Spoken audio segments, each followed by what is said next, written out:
we are talking about how to stop spending hundreds of dollars on physical therapies.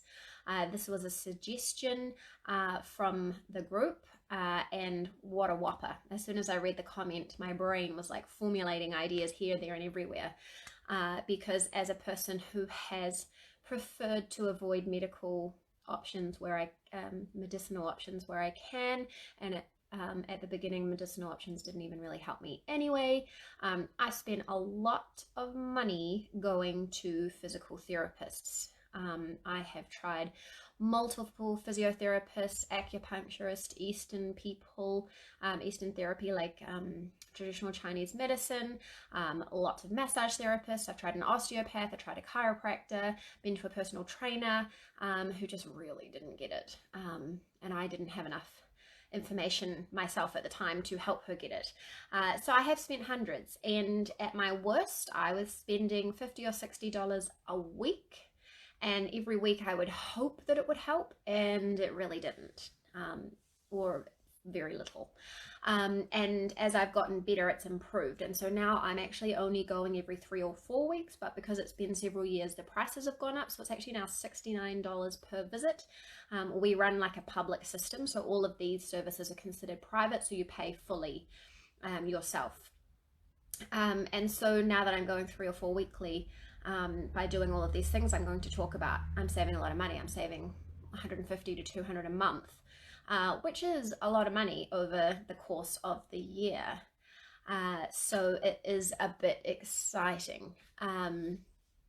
So I wanted to share these tips with you. They're not necessarily easy. Hi Latoya, I'm so excited that you have joined us. These are not easy, I'm sorry. They never are easy.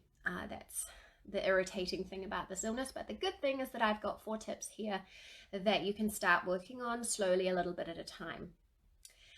So the first one is to remove the things that perpetuate the physical issue that your person, the physical therapist you need to see, has to work on.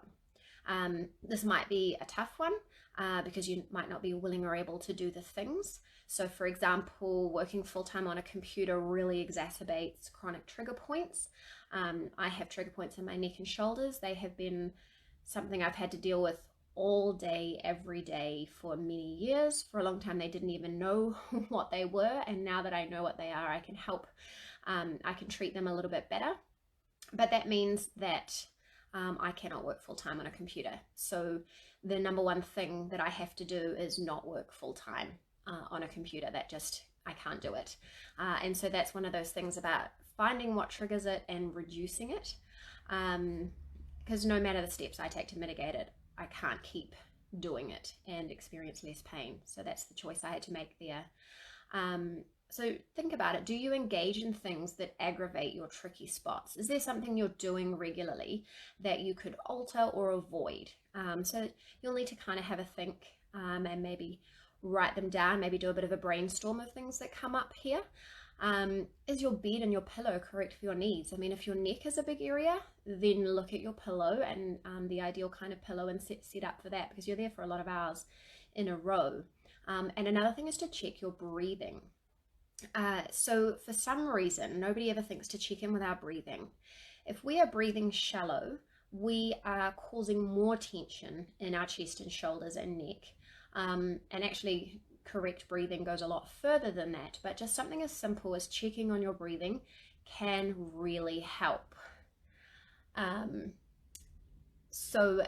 Those are just things to check in. So that's remove the things that perpetuate the physical issue.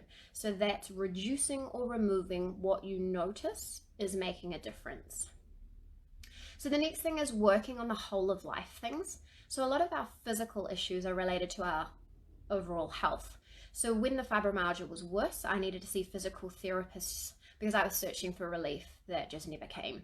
But when I changed my entire life, when I reduced my work hours, cut my commute, moved to a warmer climate, learned to rest and later on meditate, started gentle exercise, which for me meant cutting back, that reduced the amount of times I had to see a physical therapist. So that's working on the whole of life things. The third thing is actually finding the right treatment.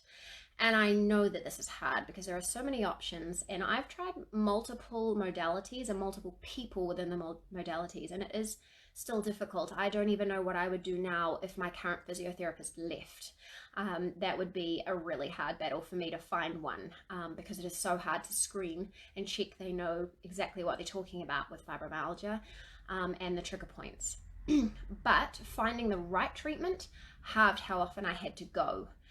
So for severe recurrent trigger points in my neck, for which I've spent at least $1,500 a year for over 10 years trying to get some relief, the right practitioner and the right treatment is key. So I see a physiotherapist who knows about fibromyalgia and the central nervous system, and she places acupuncture needles, so small needles, right in the trigger points, and just leaves them gently. So what that does is it kind of encourages them to relax and releases the blood flow and encourages that to get moving. And then she goes on to perform gentle stretches and traction. And so that is just the magic thing for me. And so finding that has released the amount of times I've had to go, which is a pretty big deal, because some of the treatments I was doing, like dry needling, for me was like torture. And so at one point I was going weekly and paying all this money, and I got to the point where I'd like cry in the car before I had to go. So there's more to it than just money as well. I mean, there's our time and energy in going to these appointments, and then there's how it feels to go to this appointment, right? So you want to find the right one. So just ask yourself, does that massage or chiropractic treatment actually help enough to justify the cost and all of the other things associated with it? And ask yourself, does the benefit hold long enough to be justifiable? You know, is this your treatment? Should you try something else? It's a hard thing to ask yourself, isn't it? Sometimes it's a question of the devil you know rather than one you don't. But it is really important to ask those questions because we have limited resources and so many things we can be trying.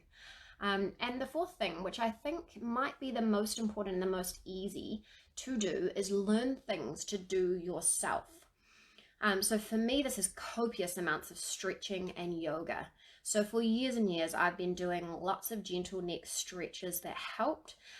In this last year, I've learned a couple of really great neck stretches, which I just do all the time. And yoga in general helps me heaps. And so keeping my body gently moving and stretching in a way that works for me has really helped. And I do share those tools in the Foundations of Yoga for Chronic Pain and Fatigue. It's like a beginner's course, especially for people who've tried the whole stretching and yoga thing and it hasn't gone so well. It actually started last week and I'm already getting encouraging feedback, so it's a bit exciting because that's been a bit of a dream of mine. But meditation is also helpful. So guided meditations for pain relief and relaxation. That's just something you can do yourself to help yourself relax and focus on something else other than the pain as well, which can be useful. If you've been following me for any amount of time, you've heard me talk about it a lot. There's an app called Insight Timer, which is free and amazing. I was using YouTube, but ads. It's not very relaxing to get ads. So you can get the Insight Timer app right on your phone. And I mean, every day I go into my room for 15, 20, 30 minutes, have my heat pack and listen to one of my guided meditations. And it is awesome. It really does make a difference. And I also use a Theracane trigger point massager and foam roller. So these are just tools that you can get to help yourself, so that you can kind of do some self massage or buy a personal massage aid, or again, like try the trigger point massager, or have a look for other things like that that can help you. Some people like TENS machines, so a personal TENS machine, just like a little $20 one from Amazon, and give it a go and see if it makes you feel nice. But again, you know, that's all trial and error. You've got to give it a go and see if it helps you. And I am a bit excited because I guess I told you about the my yoga class, but I have not just a one-off class, I have an ongoing thing which I'm releasing, which I'm really excited and I can talk about later. But I pilfer the tools from various modalities. So everything I've ever done and everything I've ever seen and learned and anything that helps, I have pilfered and I use, and I'm putting it in my virtual wellness studio so that I can teach other people.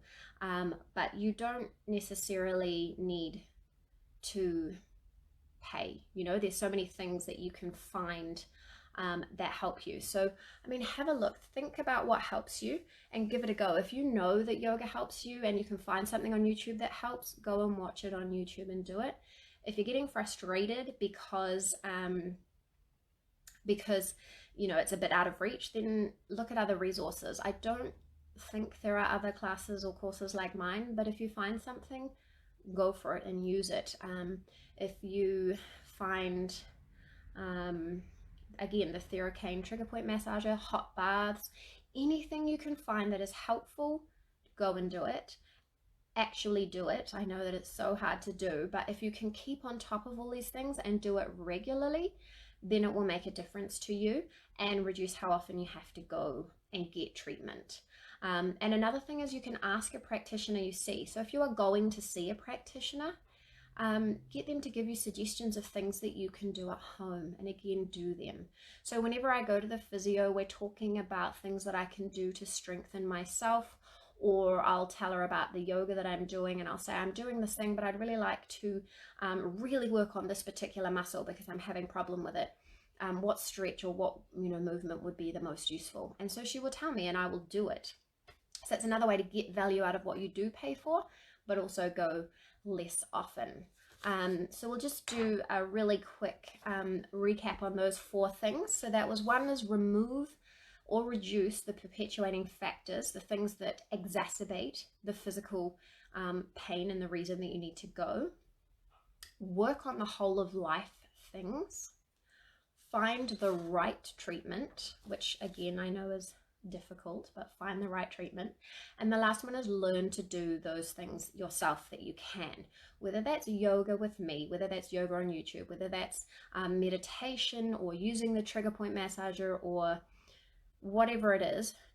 Learn to do it yourself and do it just a little bit every single day. And if you can even reduce 1 session a month, and that's going to add up to hundreds of dollars over the year. Let me know if there's anything you do that's different or anything that you would add to this list.